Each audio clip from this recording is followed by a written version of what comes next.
¿Qué tal, amigos? Bienvenidos de vuelta a su podcast de filosofía titulado Filosofía para Todos. Antes que nada, quiero pedirles una disculpa por mi ausencia.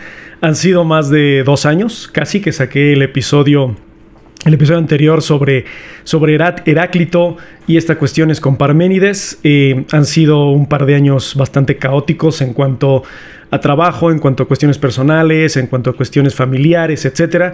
Pero bueno, nos encontramos de vuelta para poderles seguir trayendo este espacio de filosofía en el cual podemos despertar conciencia. Recuerde que el propósito de esto no es adoctrinarlos, no es que sigan el pensamiento filosófico que yo les estoy diciendo. Simplemente es que conozcan la filosofía antigua, que conozcan la filosofía que se ha dado a lo largo de los años, que se ha dado con el paso del tiempo, y que esto permita que a ustedes creen su propio criterio y que generen sus propias conclusiones acerca de cuestiones filosóficas importantes que nos van a ayudar a despertarnos a la realidad y a despertarnos a este mundo que tantísima falta le hace pensar. Pues bueno, para no contener tanto preámbulo, para no continuar con tanto preámbulo, vamos a continuar con este tema de Heráclito. Recuerden que estábamos hablando de los presocráticos. Si no recuerdan, pues bueno, todavía están los capítulos en Spotify. Cambié también ya este formato de video para que quienes quieran ver esta horrible jeta, pues bueno, puedan verla también y vean todas las expresiones, todo este tipo de lenguaje corporal que hago, porque yo soy muy expresivo en cuanto al lenguaje corporal, pero creo que les puede ayudar a personas tanto en cuestiones de video como en cuestiones de audio. Pero en fin, regresando al tema, estábamos hablando de Parménides, que Parménides decía que el cambio era impensable. ¿Y por qué el cambio era impensable? Porque no podemos ver el cambio en sí, sino que lo que podemos ver es el resultado de ese cambio. Entonces, el cambio tal cual, el paso de A a B, ese trayecto, es lo que no podemos ver y es impensable e incluso llega a ser incoherente. Ahora, yo les había dicho en el capítulo anterior que íbamos a hablar de Empédocles. ¿Quién es Empédocles y por qué pone en jaque la filosofía de Parménides? Bueno, es bien importante que analicemos que, bueno, todos los presocráticos tenían esta idea de conseguir la verdad, de encontrar estas explicaciones que estuviesen fuera de lo divino. Ya Dios, ya, por favor, ya Dios no es la respuesta, no es la única respuesta que hay. La ciencia, la naturaleza puede también dar respuestas, ¿no? Entonces Empédocles analiza los estudios de Parménides y dice: aquí hay un problema en tu silogismo, en tu razonamiento filosófico. Tú dices que el cambio es impensable porque no podemos pensar en el cambio en sí, sino que en lo que podemos pensar es en el resultado de ese cambio. Entonces, Empédocles dice, y cito, van a ver que estoy volteando mucho, pero es que aquí tengo mis apuntes, disculpen, yo soy muy visual, entonces necesito tener mis papeles de mis cursos, mis talleres, mis diplomados, especialidades, etcétera, aquí frente a mí. Entonces Empédocles dice, el problema de Parménides no es ser, o más bien no poder ver el resultado del cambio o pensar en lo que no es. Recuerden que Parménides decía, no podemos pensar en lo que no es, sino que en lo que no podemos pensar es en lo que en absoluto es. ¿Qué quiere decir Empédocles? O ustedes piensen, ¿qué quiere decir Empédocles cuando no es pensar en lo que no es, sino pensar en lo que en absoluto es? Bueno, Empédocles lo que nos va a decir en el argumento de Parménides es que las cosas surgen de algún lado. Entonces no podemos pensar en algo que no existe. Esto va a quitarnos el sueño un buen tiempo, no importa, ese es el propósito de la filosofía, quitarnos el sueño. Entonces, no es pensar en lo que no es, en lo que en absoluto es, lo que no es existencial. Entonces el problema, dice Empédocles, radica en pensar en lo que no es cuando en absoluto existe. Les voy a poner un ejemplo. Empédocles va a decir lo siguiente, o es la argumentación de Empédocles. Las rosas son rojas y tenemos frente a nosotros rosas rojas. ¿Las podemos ver, percibir, están frente a nosotros? Sí. Entonces, Empédocles lo que va a decir es que las rosas rojas existen, están frente a nosotros. Hay evidencia clara de que están ahí. Si yo llego a decir las rosas son amarillas, ¿qué va a suceder? ¿Existen las rosas o dejaron de existir porque yo argumenté que las rosas son amarillas? No. Sin embargo, no son amarillas. Las rosas existen, las rosas están ahí, pero no son amarillas. ¿Podemos pensar en las rosas? Sí. ¿Podemos pensar en rosas amarillas? Sí. aunque no están, podemos llegar a pensarlas. El meollo del asunto aquí de Empédocles es que dice, podemos pensar algo que existe, podemos imaginar rosas amarillas, podemos pensar en rosas amarillas, pero no podemos imaginar, por ejemplo, una flor nueva. ¿Podemos? ¿Existe? ¿Es real? ¿Está ahí en el mundo? No. Entonces, la respuesta de Empédocles para Parménides es, tu problema no es pensar en lo que no es, porque yo te puedo decir, las rosas no son rojas. Y estoy pensando en lo que no es, porque a lo mejor las rosas son amarillas, no verdes, amarillas. Pero no puedo pensar en una flor nueva, no puedo pensar en un color nuevo. Entonces, el argumento de Empédocles se resume, ya lo repetí como 20 veces, pero es importante tenerlo en mente, que no es pensar en lo que no es, se puede pensar en lo que no es. En lo que no podemos pensar es en lo que en absoluto es. Entonces, el cambio es pensable o es coherente según Empédocles porque podemos ver el resultado e incluso el proceso del cambio. Por ejemplo, ¿no? Una mariposa que se convierte en capullo, una oruga que se convierte en capullo y después se convierte en mariposa es el proceso del cambio. Pero no puedo pensar en lo que no es, en la cuestión existencial. Pero sí puedo pensar en la cuestión predicativa. Voy a explicar esto. El problema de Parménides radica en que el sentido existencial, es lo que dije hace un momento, hace unos segundos, puedo pensar en algo que no existe, algo que no es terrenal, algo que no está dentro de mi imaginación, algo que no está dentro del constructo social. No puedo. ¿Por qué? Porque mi mente está prediseñada a todo lo que yo percibo y vivo. Pero sí puedo pensar en el cambio y en pensar en lo que no es desde una cuestión predicativa, es decir, predicativo que puedo yo decir de ello. ¿Las rosas son rojas? Están frente a mí, son rojas. ¿Las rosas son amarillas? No. Pero puedo imaginar rosas amarillas, aunque las que están frente a mí son rojas. Entonces, el problema radica desde la perspectiva existencial, pero podemos hablar de cosas que no son desde una cuestión predicativa. Eso no hay problema. Espero que su cabeza esté como la mía, porque incluso cuando estoy explicando yo también tiendo a desviarme y tiendo a generar problemas en mi mente, pero esa es la cuestión de la filosofía, que nos genere este pensamiento crítico y que nos genere problemas incluso a las personas que tratamos de explicárselos. Recuerden, una vez más, se los he dicho en episodios anteriores, yo no soy filósofo de profesión, pero me especialicé en filosofía, he tratado de estudiar filosofía ya por casi 12, 13 años y estos son mis visiones y son mis interpretaciones de la filosofía. Siempre son mis opiniones, siempre trato de explicarles o de tratar de poner en la mesa mis ideas con las ideas de grandes filósofos para que ustedes solos lleguen a conclusiones.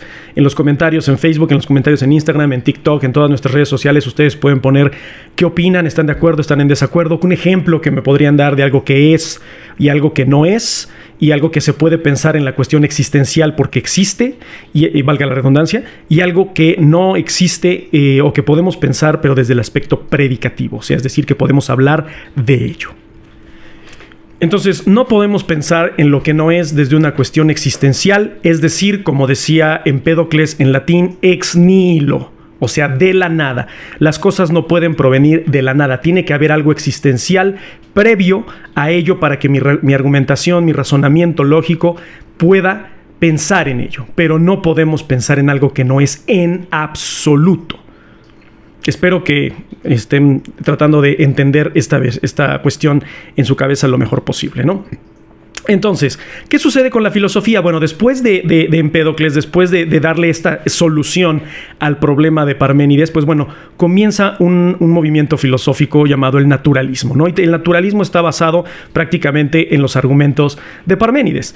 Es decir, voy a volver a hablar de Parménides un poco para poder darle conclusión a esta cuestión y pasar a lo que sigue, que va a ser Demócrito y Leucipo, que son tan importantes estos dos filósofos, no solamente en la filosofía, sino también en la ciencia, ¿no? Bueno, más adelante les explicaré por qué. Entonces, el argumento de Parménides se va a resumir de la siguiente forma. El cambio involucra llegar a ser de algo que no es. ¿Se puede? Sí. Predicativo. Puedo hablar del cambio, aunque el cambio no exista tal cual, ¿no? No podemos pensar acerca de lo que no es en lo existencial, es decir, yo no puedo generar una idea en mi cabeza o incluso hablar de algo que no previamente exista. Por lo tanto, la tercera premisa, que dice que el cambio es impensable, es una inferencia inválida. No tiene sentido, no tiene razón, porque sí se puede hablar de lo que no es desde una cuestión predicativa, no podemos pensar acerca de lo que no es desde una cuestión existencial. Entonces, decir que el cambio es impensable es una inferencia inválida. No tiene sentido lo que estamos diciendo, porque sí podemos hablar de lo que no es predicativamente, de lo que existe previamente, pero no acerca de lo que no existe en absoluto. Entonces, en su argumento, Parménides comete una falacia de equivocación, porque él trata dos sentidos completamente diferentes de lo que no es. Para él, lo que no es aquello que podemos hablar de lo mismo que hablamos, ¿no? O sea, decir, las rosas no son amarillas. Empédocles le va a decir, sí se puede, podemos pensarlo porque puedes imaginar la negación de las rosas que no son amarillas, pero no podemos pensar en un nuevo tipo de flor, no podemos pensar en un nuevo color. Eso sí es impensable, ex nihilo, aquello que se cree de la nada en absoluto. Fíjense qué importante es esto, fíjense qué interesante es esto, porque, y esto quiero verlo en sus comentarios, quiero verlo en sus publicaciones que nos hagan, ¿qué opinan de Dios? Dios es ex nihilo, Dios siempre ha existido, Dios llegó a ser de algo, pero si llegó a ser de algo, de qué algo llegó a ser. Es bastante interesante lo que nos está planteando aquí Empédocles, porque prácticamente en las muchas cuestiones teológicas nos dicen que Dios surgió de la nada o que Dios siempre ha sido. ¿Podemos ser de algo que no es? No. ¿Podemos siempre ser? Esa es una cuestión filosófica bastante interesante, pero según Empédocles, fíjense, ojo, todo lo que estoy diciendo es una opinión y es justamente un razonamiento bajo el argumento de Empédocles. Dios no pudo haber llegado a ser de la nada, porque sería ex nihilo, no habría nada en el pensamiento, en el universo, que genere su existencia. Por ponerles un ejemplo, ¿no? Lo dejo de todas maneras a su criterio, que ustedes lo piensen, lo analicen y lo razonen muy bien. Pues bueno, prácticamente esto cierra a Parménides, pero no cerramos con Empédocles. ¿Por qué? Porque Empédocles también trata de ver esta visión del universo, trata de ver esta visión de dónde proviene todo. Y no sé si recuerdan de las sesiones anteriores, cuando hablamos de los presocráticos, de Tales, de Anaximandro, Anaxímenes, de sus argés, ¿no? De estas materias primordiales, de estas materias principales, de las cuales ellos decían que proviene todo, ¿no? Empédocles también va a tener esta visión cosmológica, ¿no? Va a tener esta visión del origen de todo. ¿Y de dónde viene esto? Bueno, viene de lo que se atribuye más adelante a Aristóteles, que son los 4 elementos, pero que primero los analizó Empédocles. Empédocles va a ser el primero que va a decir que los 4 elementos se unen para darle creación a todo, o sea, es decir, la tierra, el aire, el fuego y el agua. Los argés que habíamos mencionado anteriormente, que alguno de los presocráticos se especializaba o solamente en uno, o le daba prioridad a uno, Empédocles lo va a hacer, va a englobar los 4 y los va a llamar las 4 raíces del cosmos. Es decir, no una es primordial, no una es secundaria, sino que las 4 juntas van a darle razón y van a darle existencia a todo aquello que podemos ver o que podemos nosotros percibir o que le podemos llamar el universo existencial. Pero Empédocles también va a decir que estos 4 solamente pueden funcionar con 2 características principales y que están dentro del universo, ¿no? Que incluso él las va a llamar las fuerzas cósmicas. ¿Cuáles son las fuerzas cósmicas? Él va a decir que son el amor y la discordia. Pensemos un poco por qué Empédocles, y bueno, esta es una opinión muy personal, por qué Empédocles dice que el amor y la discordia. Bueno, principalmente porque son cuestiones completamente humanas. Entonces, al unir los 4 elementos va a surgir la materia. Y esta materia puede ser el hombre, los animales, la naturaleza, etc. Ahora, ¿por qué darle esta cualidad humana? Desde una perspectiva muy personal, creo que Empédocles lo que estaba tratando de hacer era explicar la existencia humana. ¿Existe en el hombre el amor y la discordia? Sí. ¿Tenemos sentimientos positivos y negativos? Sí. ¿A qué le damos prioridad? Bueno, en una sociedad coherente, racional, moral, ética, le damos prioridad obviamente al amor, ¿no? A todas estas cuestiones positivas. Sin embargo, Empédocles también va a decir que se necesita o que es importante que exista estas cuestiones negativas, como la discordia, como el odio, la ira, etc. ¿Por qué? Podemos percibir, podemos conocer lo que es el amor, la compasión, la piedad, si no conocemos lo que es el odio, la crueldad, la tristeza, etc. Entonces comienza una dualidad que vamos a ver más adelante en esta cuestión de los presocráticos con Pitágoras. Cuando lleguemos con Pitágoras y veamos por qué Pitágoras considera que existe una dualidad en el universo, pues bueno, todo radica también de los estudios presocráticos de Empédocles. Entonces el universo se forma de estos 4 elementos, de las 4 raíces del cosmos, y que en la vida humana van a estar condicionadas por el amor y la discordia. Fuerzas principales, pero más que pensemos específicamente solo el amor, solo la discordia, son estas cuestiones positivas y estas cuestiones negativas. Y bueno, para cerrar el episodio del día de hoy, bueno, no voy a cerrar tal cual, sino que es lo último que de lo que voy a hablar. Voy a hablar de Demócrito y de Leucipo. ¿Por qué son tan importantes Demócrito y Leucipo? Bueno, quienes estudian ingeniería química, quienes estudian químico farmacobiólogo, más bien toda esta cuestión que tiene que ver con las ciencias de la salud también, las ciencias naturales, etc. Bueno, Demócrito y Leucipo son muy, muy importantes. ¿Por qué? A diferencia de los presocráticos, que tenían su propio arjé, que decía tales que el agua, que decía Empédocles que los 4 elementos juntos como las 4 fuerzas del cosmos, etc., Demócrito va a llegar a causar un poquito de problema entre ellos, porque va a llegar y va a decir, oigan, ¿qué creen? Yo también tengo algo que genera vida y que genera materia y que genera cuestiones existenciales en el universo. Y tú le vas a decir, bueno, está bien, ¿qué es, no? ¿Qué es esa cosa que tienes? Bueno, Demócrito va a llegar y va a decir, es que yo creo que existen partículas sumamente pequeñas, o sea, cuestiones materiales muy pequeñas, que si las unimos, que si se unen entre ellas, van a crear cosas, van a crear materia, van a crear algo para el universo y para la vida. Los que están escuchando y que se están dando más o menos una idea y que recuerdan sus clases de primaria de ciencias naturales, ¿de qué nos está hablando Demócrito? Demócrito nos está hablando del átomo. Átomo, que en griego significa indivisible o que no se puede partir. Demócrito lo va a proponer, bueno, no ante los presocráticos, porque no se sentaba en una mesa redonda a platicar, pero va a tomar los estudios de los presocráticos y va a decir, yo creo que existe esta partícula pequeña por la cual está conformado absolutamente todo.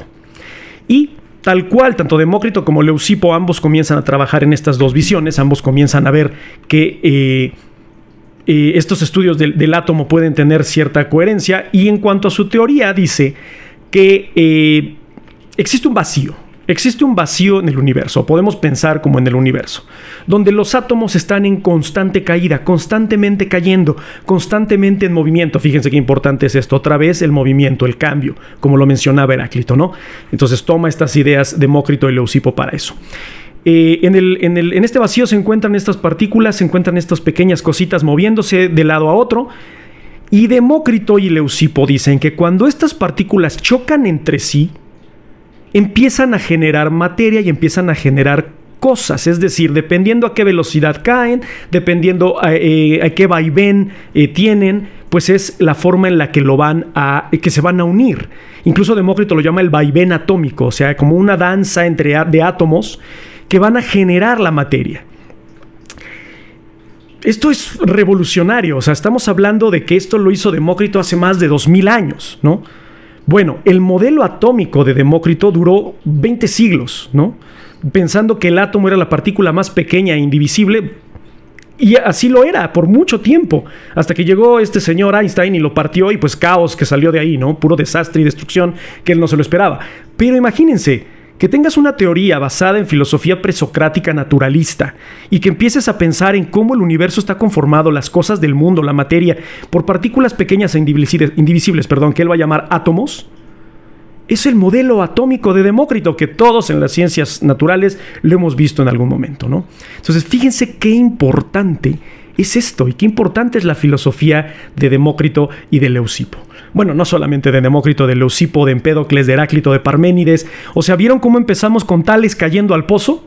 Y terminamos con un modelo atómico que fue válido más de 20 siglos.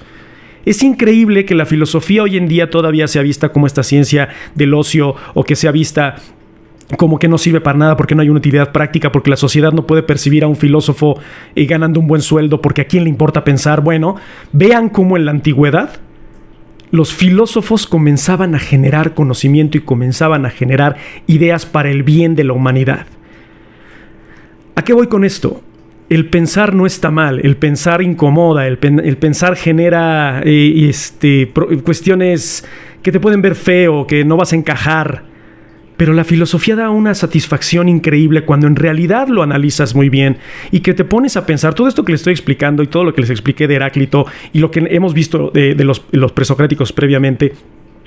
Puede llegar a quitarnos el sueño, sí, totalmente. Pero al momento que lo comprendemos empezamos a despertar a una realidad de la cual no estábamos conscientes, de la cual vivíamos en un mundo inmerso de medios de comunicación que nos bombardean de estupideces, que el único propósito de la sociedad y en cuanto a marketing y todas estas cosas es nublar la mente, nublar nuestro pensamiento. Tratemos de despertar. No les digo que se desconecten completamente de la realidad y que se desconecten completamente de ese mundo. Es imposible, somos seres sociales. Aristóteles lo decía, tenemos que convivir unos con otros. Pero el despertar individual es una satisfacción que ustedes no se imaginan. Entonces los invito a que pues hagan esta reflexión, que analicen estos podcasts, estos episodios, perdón, que les he grabado y que voy a continuar. Voy a tratar de dar mucho seguimiento porque me encanta, me apasiona la filosofía y ustedes no sé si se dan cuenta en todos mis episodios o bueno, traten de escuchar los otros y ahora que me pueden ver, vean cómo me emociono con muchísimas cosas. Pues eso espero que ustedes también hagan, ¿no? Y despierten a la conciencia. El próximo capítulo los invito para que nos sigan. Vamos a hablar ya del inicio de los socráticos. Bueno, no se llaman socráticos, pero vamos a pasar ya de Demócrito, Leucipo, a Platón. Platón y Sócrates, que fueron los primeros filósofos formales, es decir, ¿y por qué digo entre comillas filósofos formales? Porque Sócrates no es considerado tal cual como un filósofo. Vamos a ver esa cuestión. Pero Platón sí, Platón ya establece una metodología, Platón ya trata una metodología que nos ayuda a comprender, a razonar y que podemos nosotros seguir para filosofar. Entonces, manténganse sintonizados, por favor, continúen con este podcast. Espero que les haya gustado esta sesión. Vamos a hablar también de Pitágoras. Pitágoras va a ser el último presocrático que voy a tomar porque es sumamente importante en matemáticas, en ciencia, en filosofía. Ustedes no se imaginan la visión que tenía también del mundo Pitágoras, cómo veía la cuestión de los números en armonía con el universo, etc. Pero vamos a entrar ya de lleno a la filosofía griega que ustedes han escuchado toda la vida, Sócrates, Platón, Aristóteles y pues bueno, todo el resto de la filosofía. Les agradezco mucho haberme puesto atención estos minutos. Soy Mike y recuerden que la filosofía los acompañe.